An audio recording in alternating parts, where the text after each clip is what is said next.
Nous sommes le 28 avril 2026. Dans quelques minutes, débutera un match que l'on qualifie déjà de référence du football moderne, alors qu'il ne s'est disputé il n'y a que 4 mois. Mais alors pourquoi ce match fait-il autant jaser les fans de football ?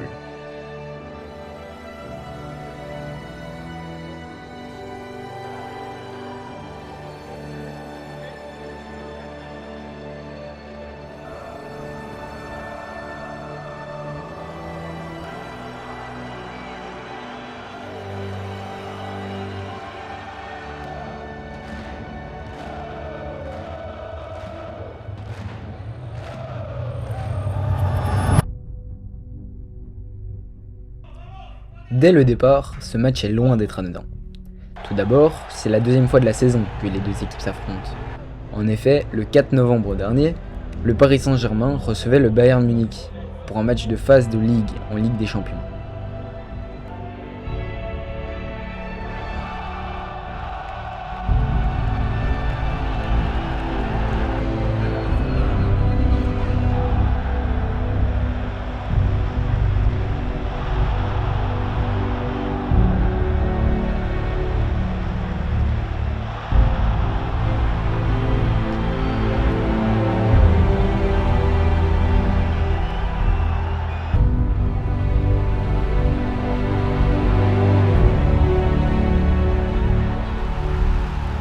Dans un match évidemment plus bénin qu'une demi-finale, le Bayern s'était imposé 2-1 grâce à un magnifique doublé de Luis Diaz.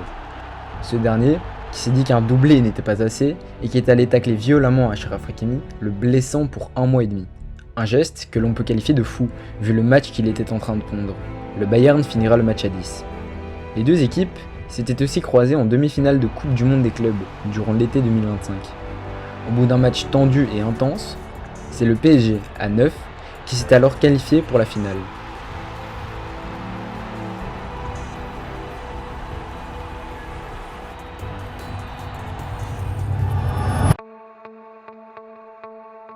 Le parcours du PSG n'était pas des plus reposants.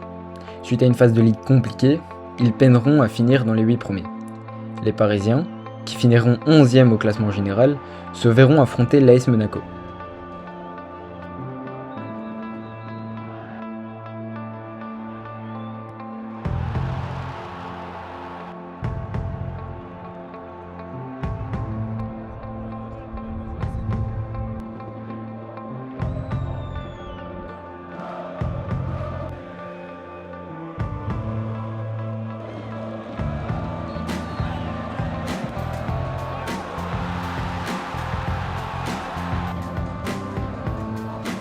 Paradoxalement, cette double rencontre sera la plus compliquée du reste de leur campagne. Paradoxalement oui, parce que c'est contre un club français qu'ils affrontent au moins 2 fois par saison que cela est arrivé, mais aussi parce que les champions en titre affronteront ensuite Chelsea en 8ème et Liverpool en quart. Des affiches pourtant bien plus impressionnantes sur papier que l'AS Monaco, mais ce sont bien les Monégasques qui feront le plus douter les hommes de Luis Enrique.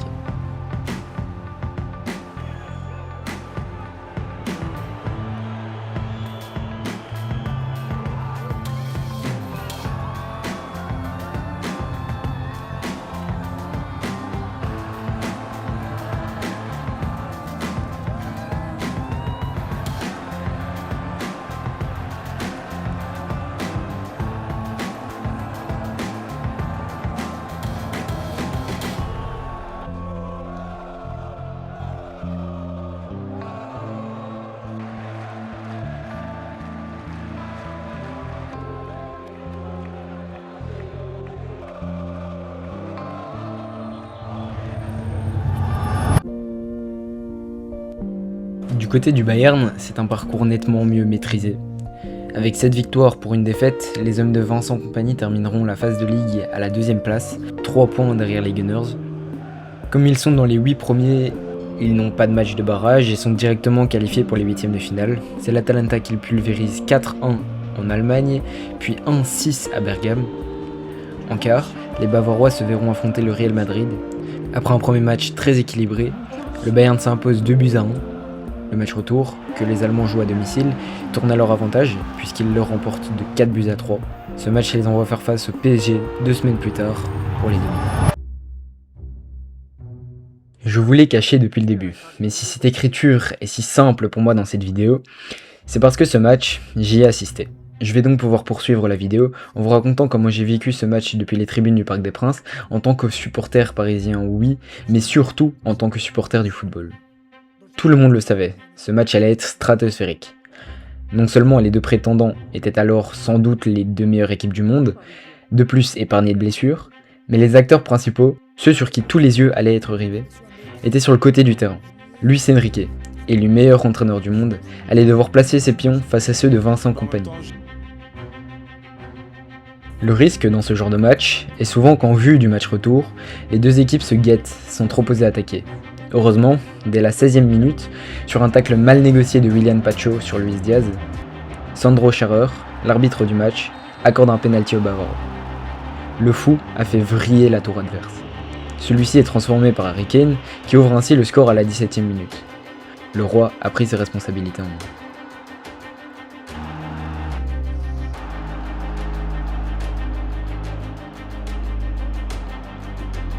À peine 7 minutes plus tard, sur une passe majestueuse du mauvais pied de Désiré Doué, Gvicha Kvaratskhelia enroule au deuxième poteau et permet aux siens de revenir au score.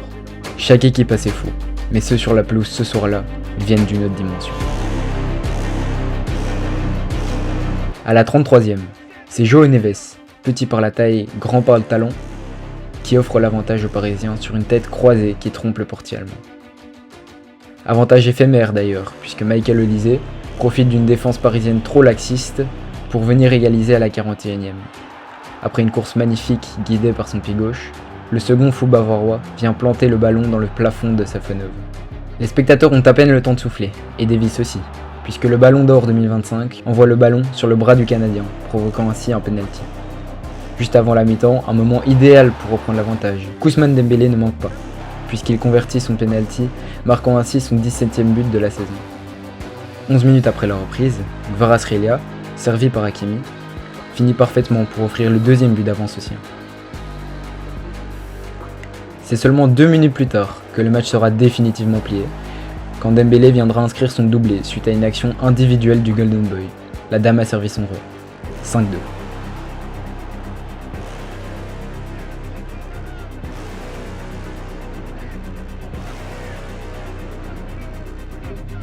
Sept minutes après le but du roi des Bleus, c'est son compatriote, l'une des deux tours rouges, Upamecano, qui vient lui aussi apporter sa pierre à l'édifice. Étonnamment, le dernier but du match est inscrit assez tôt, à la 68e minute. Luis Diaz est envoyé en profondeur par son roi, King Kane, un ballon que le fou rouge négocie magnifiquement, avant de faire tomber la dernière tour parisienne et d'enchaîner avec une frappe en lucarne.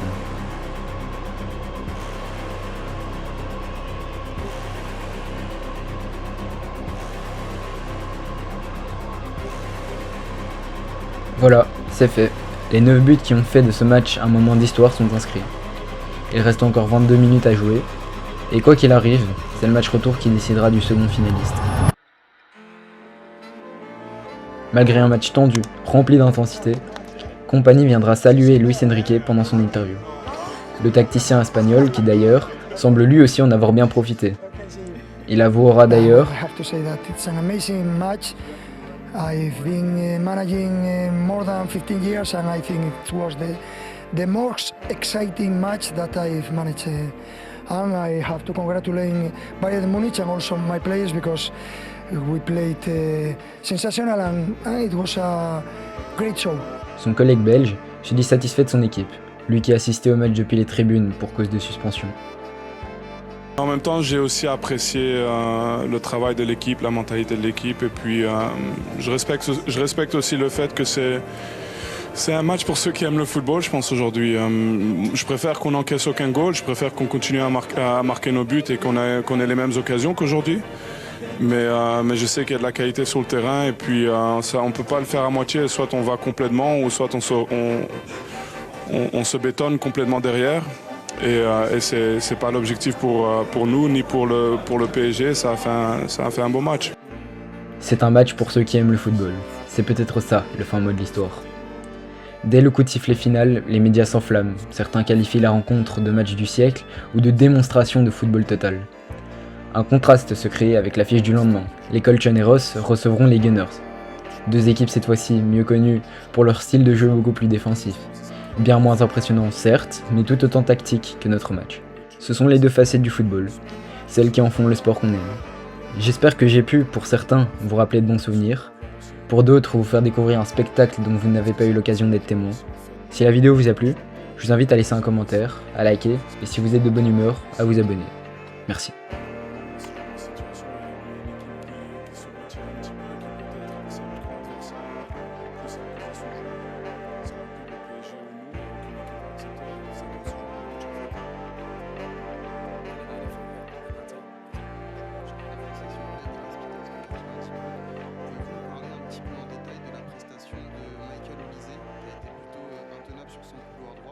Qui vous impressionne encore?